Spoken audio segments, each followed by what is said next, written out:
Well, I've just returned from a 2-week trip to the United States where I visited a range of Westpac customers, both corporate and institutional. I visited a number of Federal Reserve Bank officials and economists from other major banks.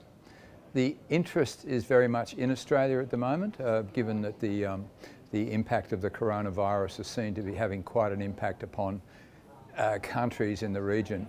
But my greater interest was around the outlook for the US economy and around the outlook for US monetary policy.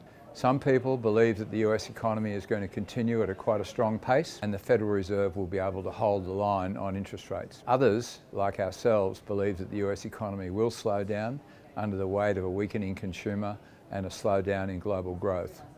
The interesting thing there will be, because the US Federal Reserve has been unsuccessful in pushing inflation towards its own target of an average of 2%, inflation currently running at 1.6% in the US, if the economy was to slow down, then the Federal Reserve would have very little choice, in my opinion, than to start cutting interest rates.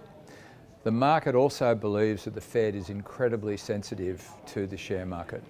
So if there were to be a substantial fall in the share market, the view is that the Fed would see that as being an indication of a slowing US economy and that it would be necessary for them to take action as well.